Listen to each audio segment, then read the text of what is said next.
Hey guys, happy Friday.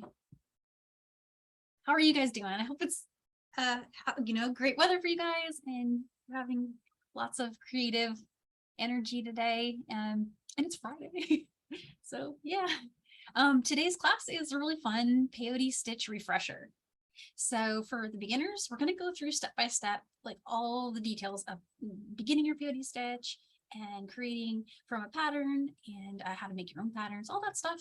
And then as a bonus at the end, we've got like a blank sheet, and I'll tell you what I usually do when I sketch something out and I don't have a word chart, how to follow that.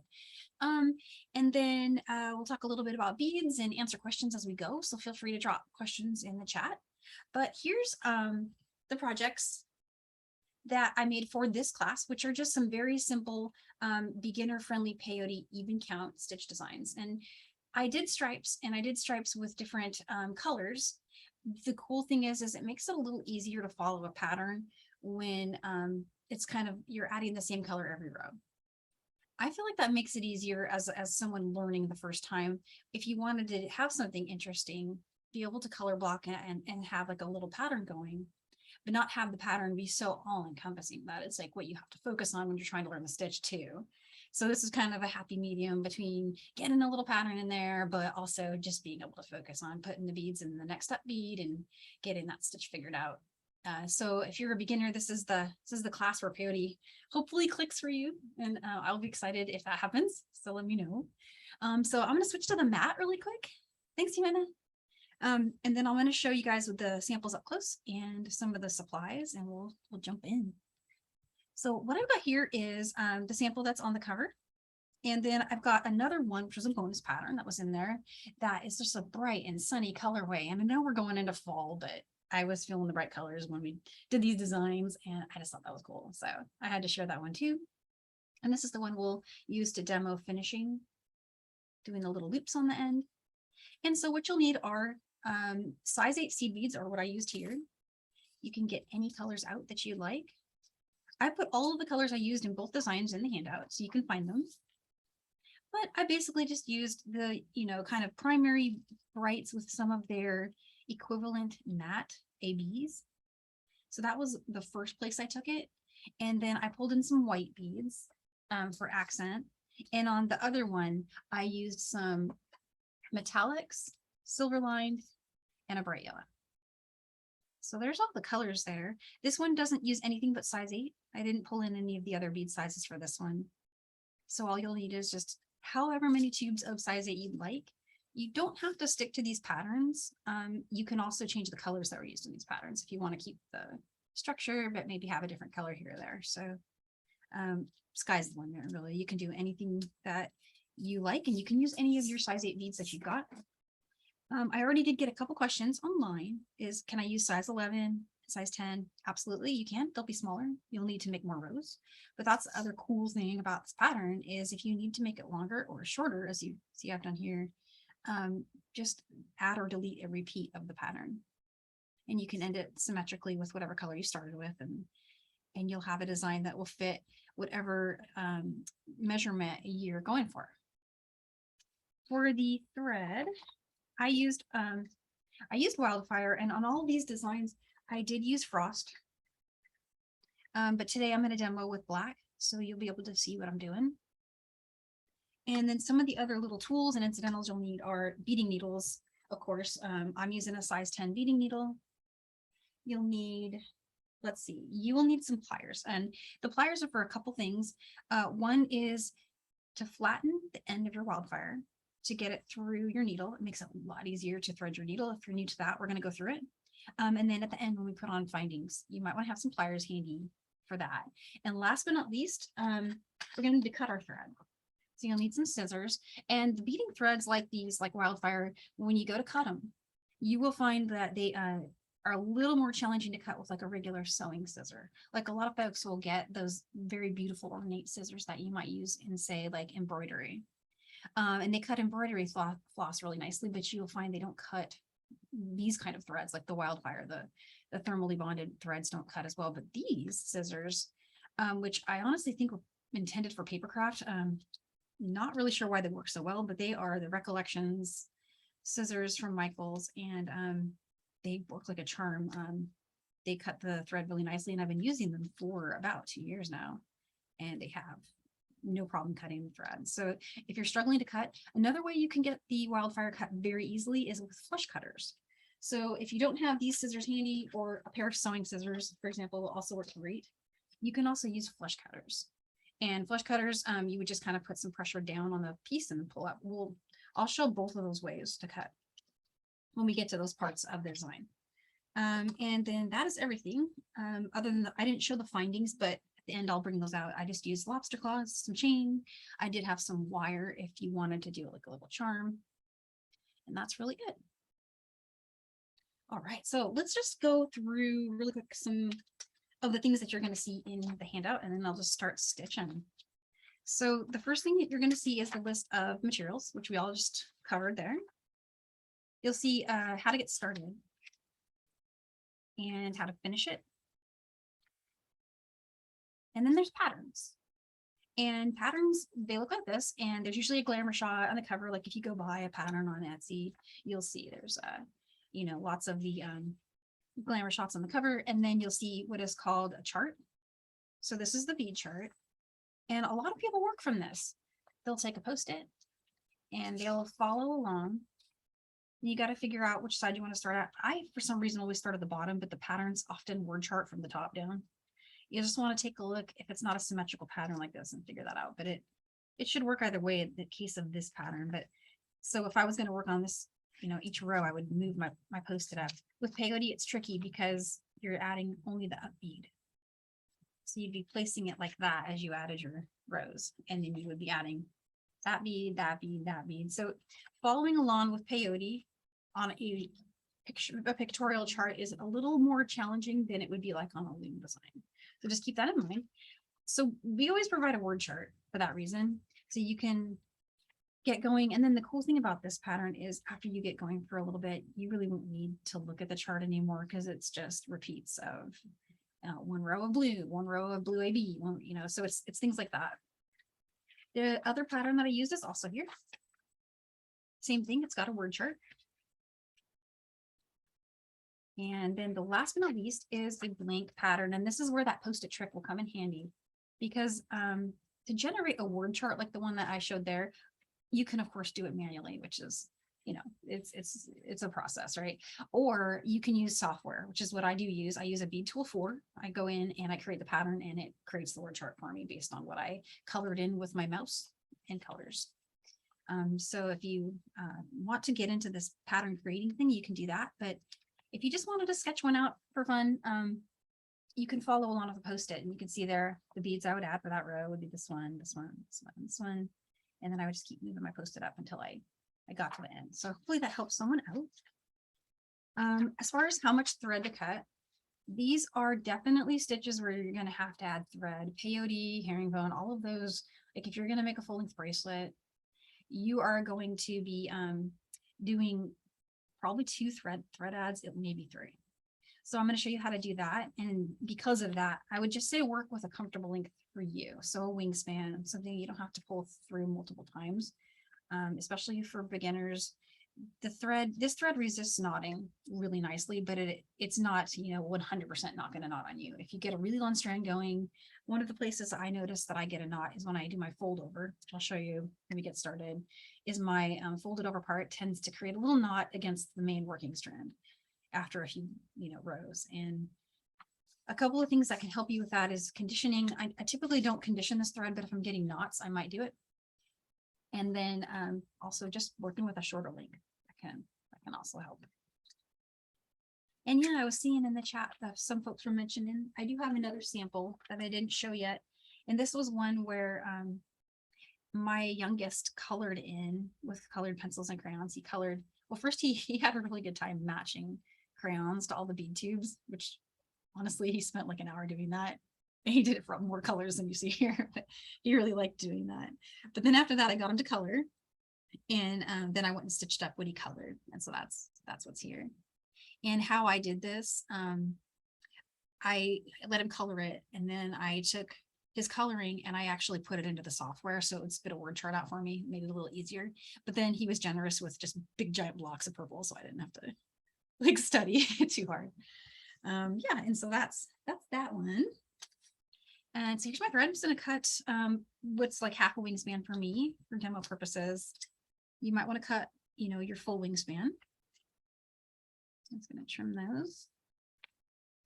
And here's that trick I was mentioning earlier, where if you use some chain nose pliers or flat nose to take the end of your thread and then just flatten it, you'll be able to get that into your needle a little bit easier than you otherwise would. So here's my size 10 beading needle. These are the hard beading needles. And all these SKUs are in your handout, so you can find them in store or online.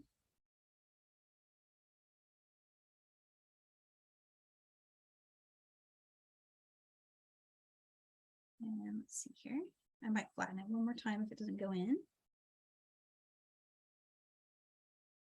Yeah, let's flatten it once more.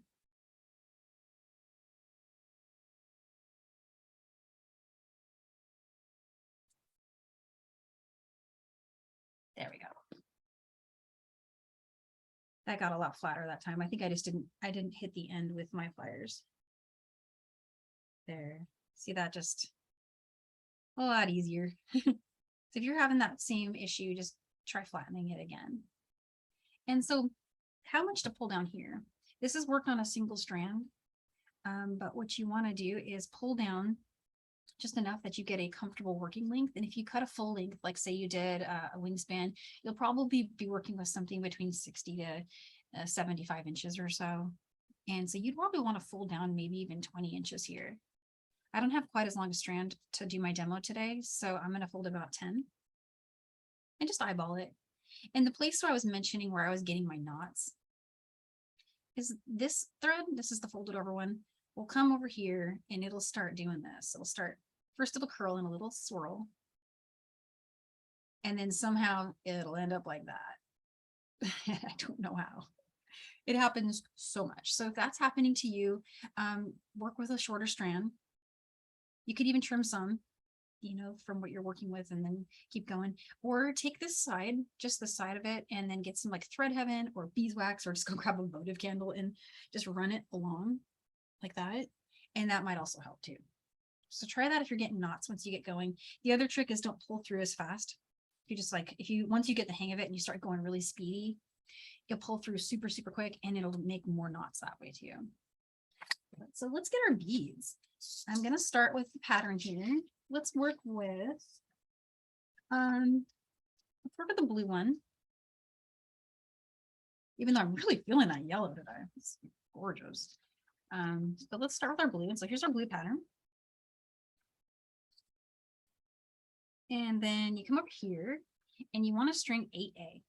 And so in Peyote stitch with a pattern, you're always going to see rows 1 and 2 together as your first thing in the word chart. And what they're telling you there, what they're saying is that rows 1 and 2 get strung all at once. And it looks like this. AA, AA, AA. So that's where that number 8 is coming from. And then when you add row 3, you come back around with row 3, it actually moves one of those beads up and the other one down. So it kind of just creates rows 1 and 2 there as you add row 3. So row 1 is just going to look like we strung a bunch of beads. It's going to look like this. And then when you come back through to do row 2, you skip a bead and go through the next bead, skip a bead and go through the next one, and you just keep going. And when you get to the other side, it will create the stacking effect that looks like little bricks. And it just happens automatically. And then all of a sudden you have these up beads. And those up beads you can stitch into for your next row, which the next row here you're seeing is row 4 and 5. So you put row 4 in, which is 1 bead, go through, 1 bead, go through. And then you come up here and here's 5, row 5, and so on. And that's how it works. So that's why that first part of your word chart is always going to show double the quantity that you've got going in the rest of your chart. And then for all of the rest of the pattern, you're only adding 4 beads per row. For that first one, we're going to string 8. So let's get that going. And I want to make sure I've got the color right. Another thing I forgot to mention is to put your colors out as color A, B, C, D. And so it doesn't have to be exactly the colors that I chose to do, but you can put them out as, I think that's probably my B. Let's find the A color. There's A. And so just here at the top of my mat, I'm laying out A and B. And then we will get the, let's see, color C is this one. And on the pattern, what you're seeing here, if you're trying to figure out how is she knowing which color to use, I actually use the Michaels SKU numbers on the chart. So that's how to figure out which bead to use. If you're going to, do this exact pattern. But as I said before, you could take this very pattern and make them in any colors you want, because all you have to do is lay out A, B, C, and D at the top. Or in this case, A, B, C, D, and E. The other pattern only has 4 colors. This one has 5. That I did purposefully so you'd have options in case you only wanted to work with 4, or if you wanted to work with more. So you've got a pattern that uses 5 colors, which is this one, and then you've got this other pattern that uses 4. All right, so 8A, and then we're going to do 4A. So let's do rows 1, 2, and 3. Starting with rows 1 and 2. There's my 4. 1, 2, 3, 4.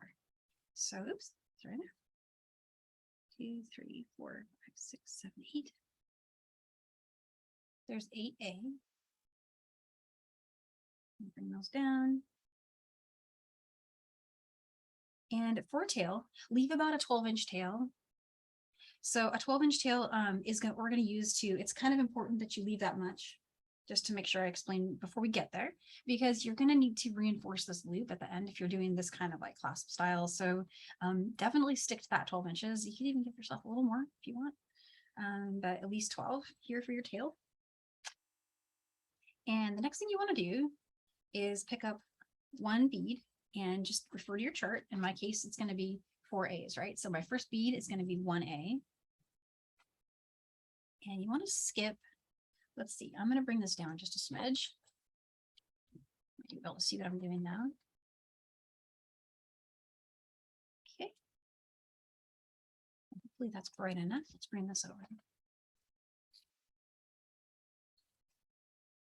It's darker when I get closer. I'm not sure why. All right, so skipping your first bead, you want to go through your second bead.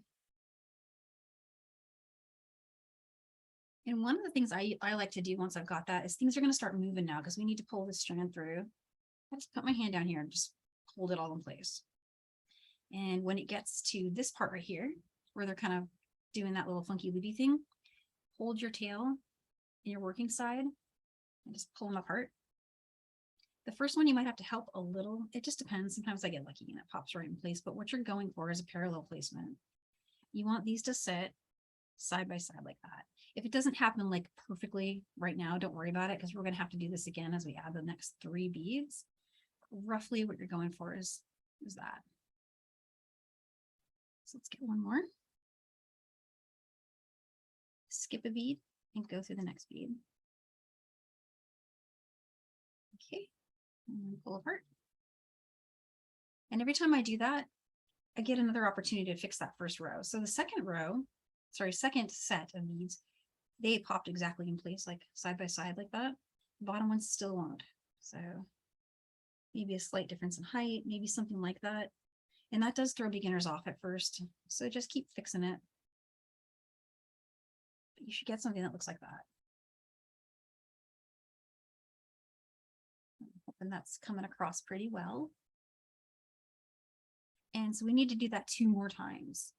We're going to pick up our next A bead. And of course you want to skip the next bead in the row and then go through the one after that.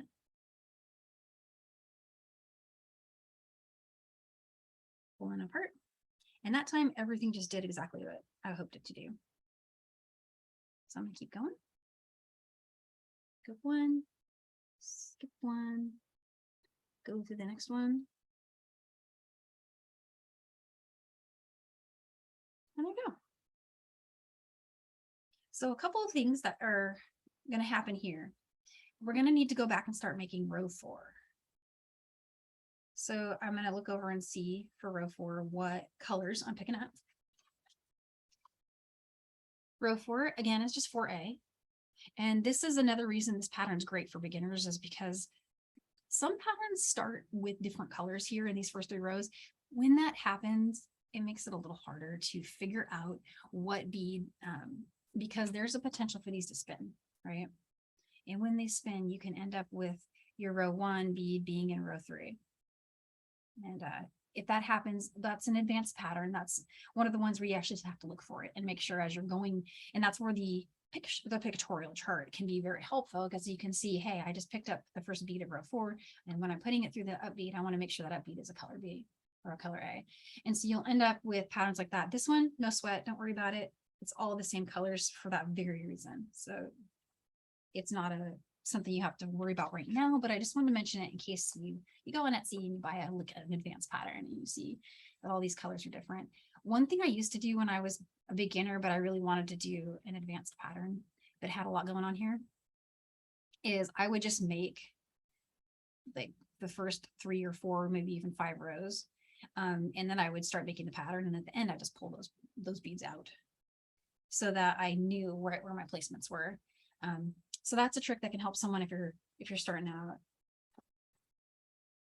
But so let's make our next row. Another thing that'll start happening is your beads could move as you start to place your first bead for row 4. And so how that looks is, here's my first bead for row 4, coming into this up bead right here. So we're turning and going through that one. But if everything starts to loosen up on you, which it might, just before you go through your loop, take this side and just tighten it up one more time. You can even pinch this bead. You can also put a stop bead on your tail. It's another thing. I don't usually do it because you only need it for a second, but that little tightening at the end can help. And then by the time you add your next bead, it's not going to move anymore. So here's my next bead. And there's that. And then here's my next one. That through. Let's get one more.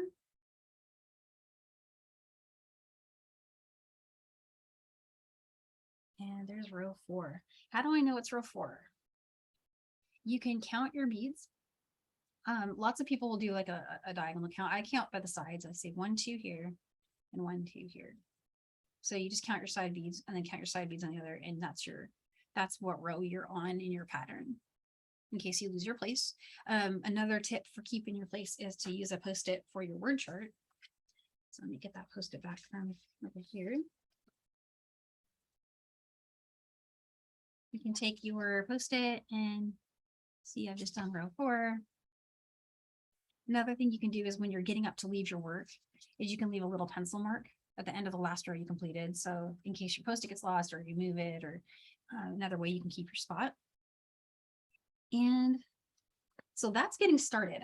Before I go into things like going along, adding thread, I wanted to see if we wanted to do this one more time, just starting it from scratch again.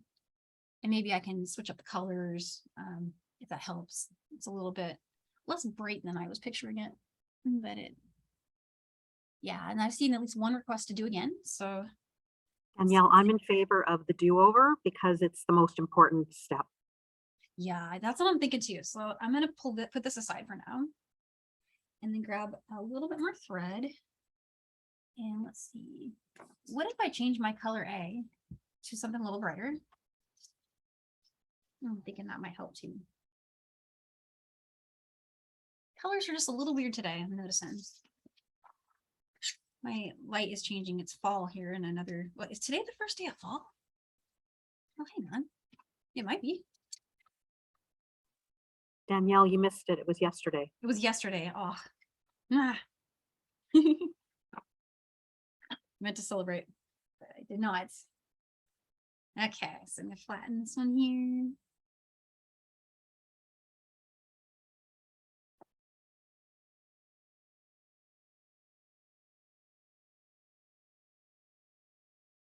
There we go. I got it right that time. And again, I'm going to fold over just enough to make a comfortable working length. And my pattern, I've decided my color A is yellow now, so I just switched it up a little bit. And so I want to string 8 color A. That's rows 1 and 2.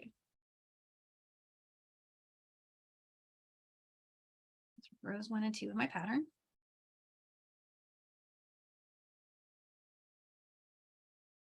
Leave about a 12-inch tail to do your loop at the end. And then you want to pick up your first bead of row 3 in your word chart and skip the first bead. And actually, I'm gonna, even though my pattern says to make it a color A, I'm gonna switch colors. And that might help actually seeing what we're doing here. So again, I'm skipping the first bead and going through the next one. And so I'm no longer following the pattern exactly, just making it so we can see it. And I did that because I want to demo what I meant by spin in case that didn't make total sense before, but ideally row 3 would be the one that's over here and row 1 would remain yellow, you know, the color A. So that's one of the things that I'm going to show you as we get to the end. If it starts to spin on you, that paying attention can help, or working rows before your pattern starts. But here's skipping the next bead, go through the one after that, and we'll pull tight. And so far, I'm being really lucky right now. They're popping right into place.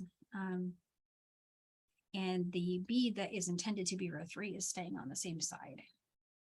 So far, so good. Next one, skip the next bead, go through the one after that.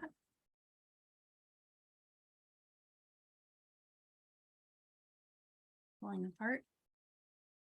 And that color B is staying row 3 side. And one more. All right, skipping the next bead, going to the last one.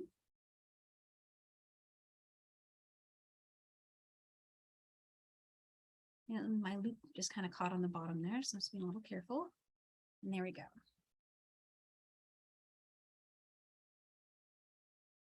So you can see rows 1 and 2 kind of, they popped out into down bead and up bead automatically as we added row 3.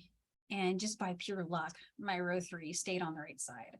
But what happens to a lot of folks when they're stitching for the first time, and there's kind of no rhyme or reason to it, but it might do that on you. And then you'll go to build your pattern and it won't work. So what I sometimes do, in addition to the tip of just building some blank rows that you can take out later, is another thing you can do is at this step, you can take your word chart, and granted my word chart's a little different now because I changed my pattern on me, but you can hold it and notice that this is the side here, right? You can hold it like this next to your pattern and you'll be able to see like, oh, hang on, that's not supposed to be like that. And so you can come along and just twist it back. And as you're building row 4, just be really cognizant of which side needs to be where. So I'm just fixing it, making sure that it goes back the way it was.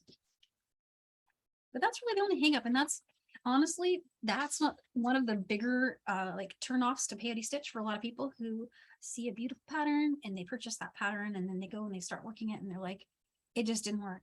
It didn't work. And that's because these first 3 rows are the greatest challenge. And everything after that is a breeze. You get this far and you got it. You get to row 4, you're good. And you're straight on until you have to add thread. And so let's switch again. Let's switch to purple now, and I'll put row 4 on there so we can see row 4 going in. So here comes the next one. And I'm going to show that tip again for tension or tightness. See, it's loosening up here at the end. You're getting a little bit of spacing. So on my working side and my tail side, I'm going to tighten it up one more time. And kind of pinching all those beads in my hands and pulling that through. I'm just making sure that it's nice and tight there. And that's usually how I do it. It's the quickest way. There's other ways you can do that. You can loop around, like stitch and reinforce it. But for the most part, that tends to just work just fine. And there's my row 4.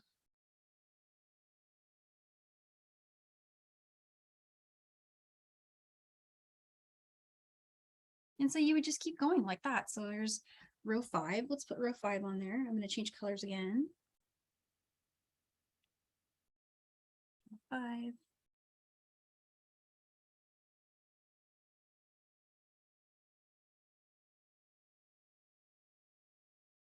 And I'll need 2 more of those.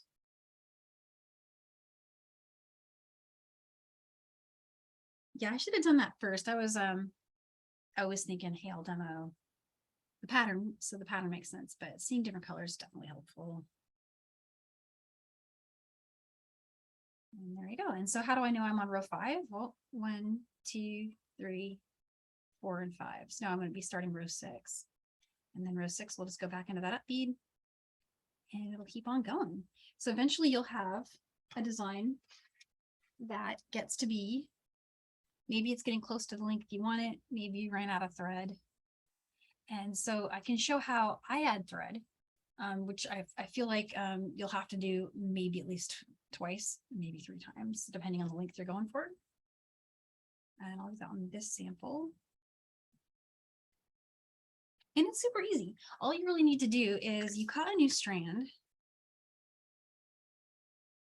I'm going to show this side. This is where my thread's getting a little short. How do you know when to stop? Your thread will be 12 inches or less, basically.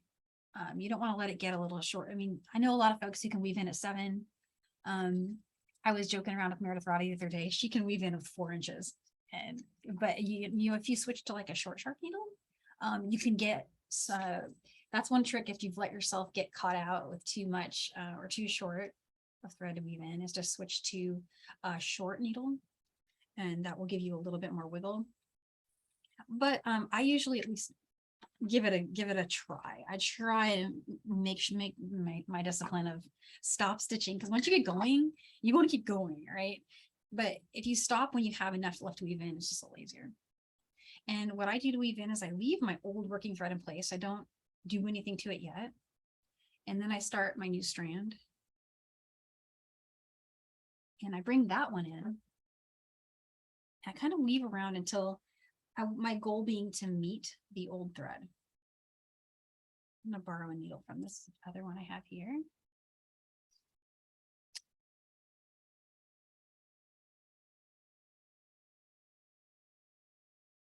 Another reason to do this, and this is a really good example of a design where it matters. In some designs, it doesn't. In some stitches, it doesn't matter as much where you add your new thread, but in a patterned stitch, meaning one where you're following a pattern, you want to be able to pick up where you left off following your pattern. So this becomes a marker. This is my marker that tells me here's where my post-it note left off. And I don't want to lose that marker. And if I go and weave this in now and then weave in my new thread and I end up on this side, my peyote stitch doesn't work. You know? So it helps. It helps you know where you are in your pattern and what to do next and things like that. So you'd want to just bring the new thread in somewhere. You know, that's probably a little too far back, but kind of anywhere in the work. And the cool thing about peyote is all the dancing around that it has, like it's going back and forth a lot. That is super handy because it locks the thread in really, really fast. Our goal right now with our new thread is to leave a little tail, and the tail does not have to be long because it's just it's an indicator for when we're woven in. We want to make it so that when we pull on this side, this working side, that this side doesn't move anymore.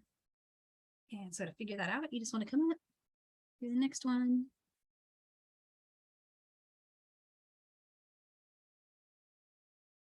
And every time I go through a bead, I'm just going to test it.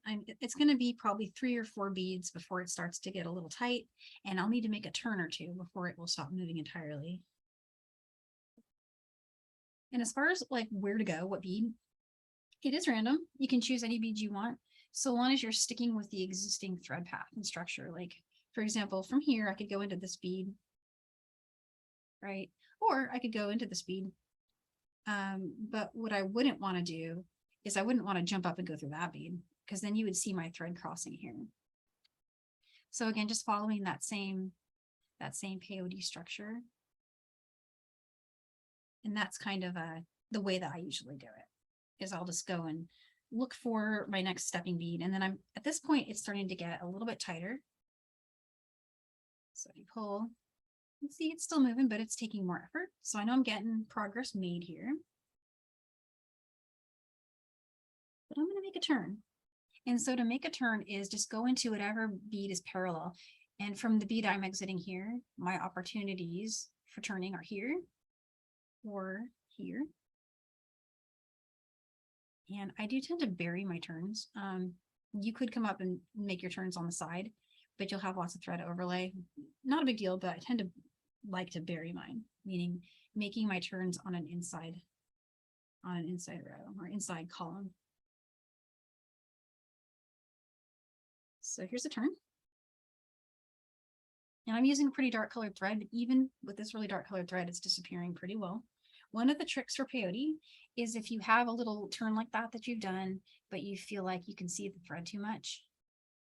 If you take and roll in between your hands, so what I'm doing is I'm twisting the beads, they're spin. They will have some spin to them, especially the ones on the inside. When you do that, it makes your thread disappear into the stitch. We hardly even see it, and that's a pretty bright thread against that silver. We know it's there, we're looking for it, but your person that's wearing it isn't going to see that. And I need to make one more turn because remember, we're aiming to get over here in this direction. We want to be exiting from that bead, but I'm going to go down one more bead. Again, this is just kind of random. We're just choosing wherever to go. Maybe one more. And now I'll turn again. Let's go up through this bead. And that one popped in like really nicely without me having to do this spinning thing. And if that happens for you, hooray. And if it doesn't, again, just roll those beads. And it should disappear. So let's keep going. This is pretty solid now. Let's do our test. Let's see if this moves when we pull. Pulling. And of course, it's not going anywhere. So I'm going to aim for my working thread, my old working thread, exiting from the same spot as that old working thread. And yeah, there you go. So let's get rid of the tail. And now it's a chance for me to demo scissors versus flush cutters. Let's start with the scissors. And getting rid of these little tails is pretty easy, but if you give it some tension while you're snipping it, it'll be more likely to not be seen. So I'm pulling up and pushing down. Like I'm actually lifting this thing a little bit off the mat as I pull on it. And pushing down with the scissors at the same time, in the hopes that it will kind of spring or boomerang my thread back into that bead that I took it from. And it won't be really dramatic and sticking out. So I feel pretty good about that. And then what you would do then is you would just start build your new rows, build 4 or 5 new rows. And then take that old working thread, needle it back up, and weave it into the new rows that you made, and then trim it. And you'll know you've got a solid weave in when you've done 2 turns, because we just saw here 2 turns pretty much did it. So you would bring that in and do that. And so that's adding thread, and it doesn't take very long. It can be kind of a deterrent if you're working and you're out of thread and you set the project aside. So a really good tip that I took from Jill Wiseman is that she always adds thread before stopping working for the day, so that it's not sitting there on the mat needing thread, making you not want to sit down and work on it again. So I really liked that tip. So I hope she doesn't mind me sharing it, but it was one that for me mentally works really well.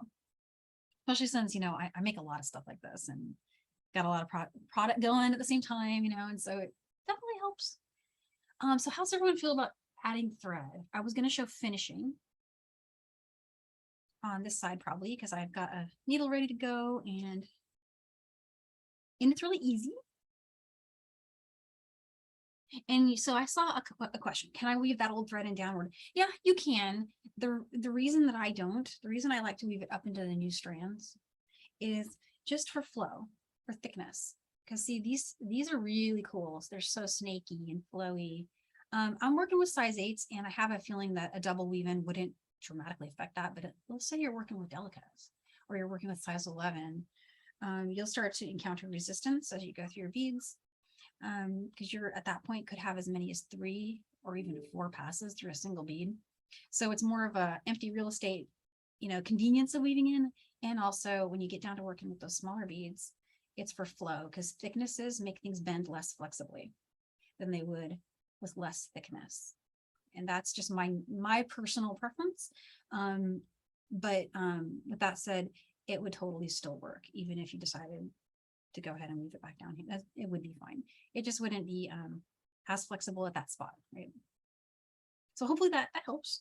I'm going to finish this one. I'm going to go and get my silver beads, which are over here, and I'll put a loop on it. Now, making this loop, the counts are up to you. You don't have to stick to the counts that I used in the handout.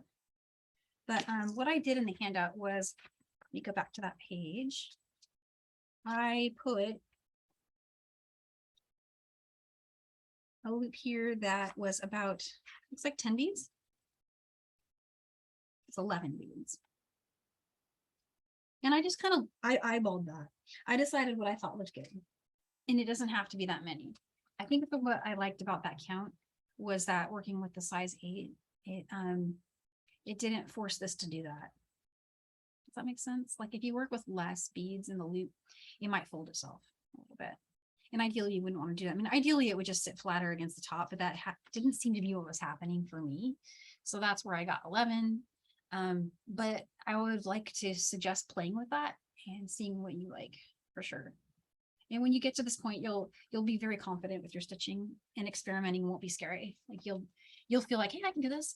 The other thing that I want to show before I do the stitching is this thing where you lock in, you kind of anchor to a bead. So like the one you're exiting from is over here, right? We're exiting over there. And then we string our 11, we come over here, we go through this bead on the other side, and then go right back through all those beads again. And when you get over here, you want to come through that bead on the opposite side of where your exiting thread is. And it creates this anchoring, which will make those beads sit like they're on top of this one. The other side. And I use that trick all the time. And it's a way to make a bead change orientation. So your bead holes are going this way right now. And now I need them to go this way so they can rainbow. So this works on looming too, for looming and peyote. If you need to change the orientation of your beads, this anchoring works. And in, for example, a design like this, that can be simulated by doing brick. So if you wanted to continue this all the way across, you could brick into the little. So in more advanced classes, I show things like that. If you guys get really into this, we have lots of stuff coming up where we're going to experiment with things like that. But this trick gets used over and over and over again in bead weaving. So here, let's get my 11, 3, 4, 5, 6. And these are a different bead than the one I did in my original sample. In my original, I was using these pretty AB matte ones. This one I've got a metallic, which may have a different shape or size, slightly variation. So I'm going to just look at it first and make sure I like it with an 11 count. So exiting from that bead, jumping all the way over, and going to go through this bead over here. So let's look at that loop and see what we think. Yeah, I think it's good. It's going to work good. So that's 11. And now I'm going to go back through all those again. And don't worry too much about how tight it is right now. You'll see it's, it's mostly anchoring, but it's not super tight. It's probably going to be fine, even with one pass, but I'm going to do 3. So that's why I'm not super concerned about the tension at the moment. And so here we are at the other side. We went through all of those beads, and you notice my thread is exiting from that side. So I'm going to go through it in the opposite direction. Same bead though, right? So it's exiting there. We went through all these over here. And now I'm going through the bead in that opposite direction on that side. Just because I want to get that anchor going. It jumped out. There we go.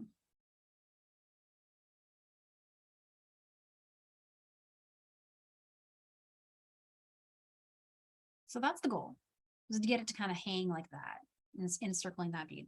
So pull tight. And I'm going to go through all these beads again, do that same thing again and make a trip back.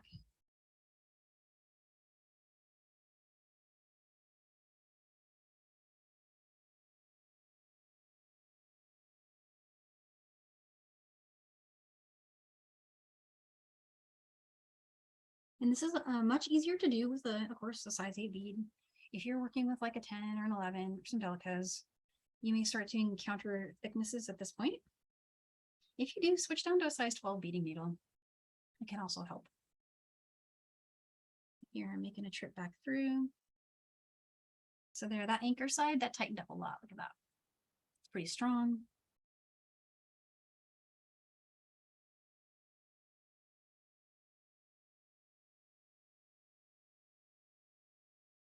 All right. And coming down through the next one on that side. And again, I'm remembering from before that my thread was on this side, right?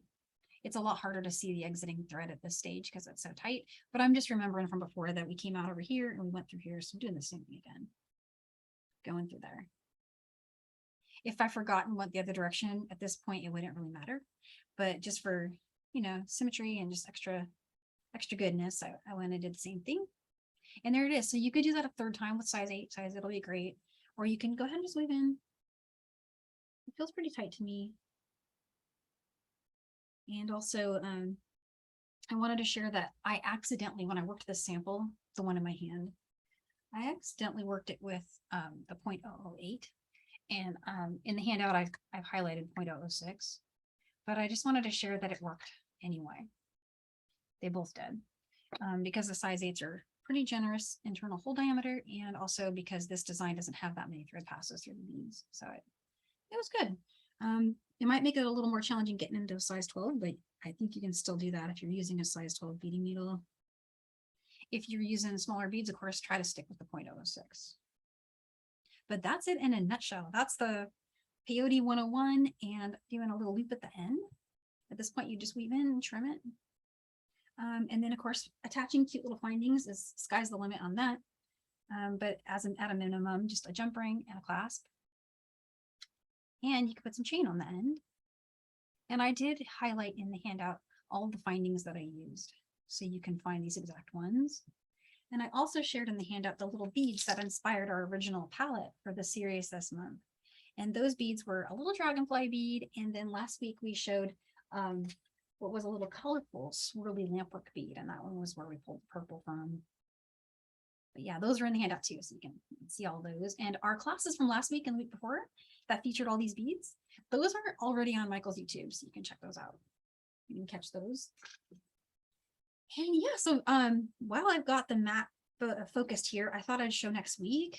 But if there are any questions before I move on from this, I didn't see anything. I've been glancing a little bit, but I was noticing we're talking about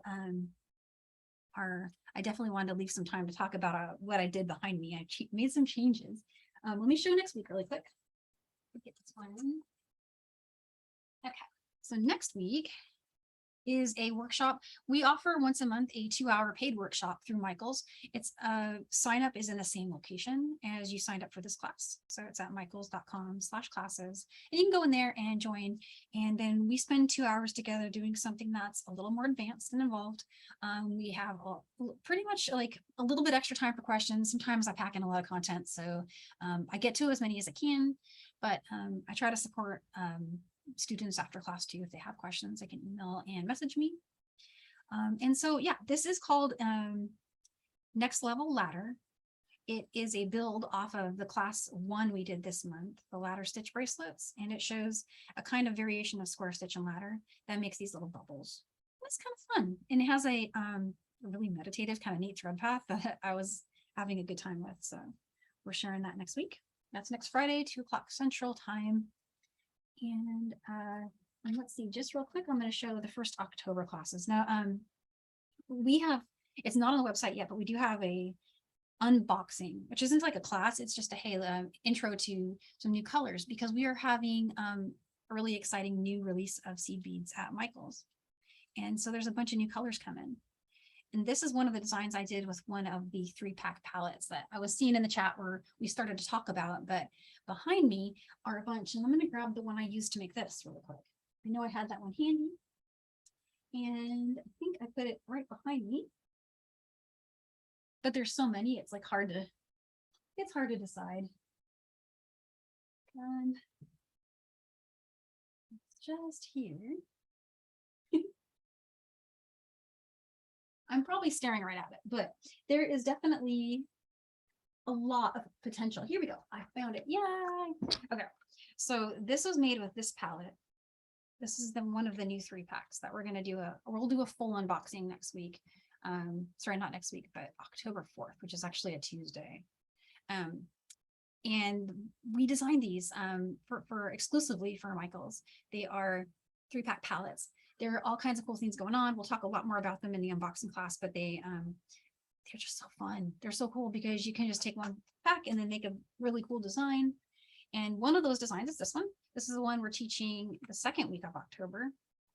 And what we did for all of these classes that we have coming up, because the palettes, they're getting released like currently, and they may or may not be available in all stores when you need them in time for our class. So I created a separate PDF that shows what to use from the existing planogram that would work for all of the designs we have coming up, just in case anyone wants to use the beads you have from our existing line that we've been working with for the past 2 years. So you may already have some of them. So that's in that PDF that I think I'm seeing that Carmi was dropping that in the chat.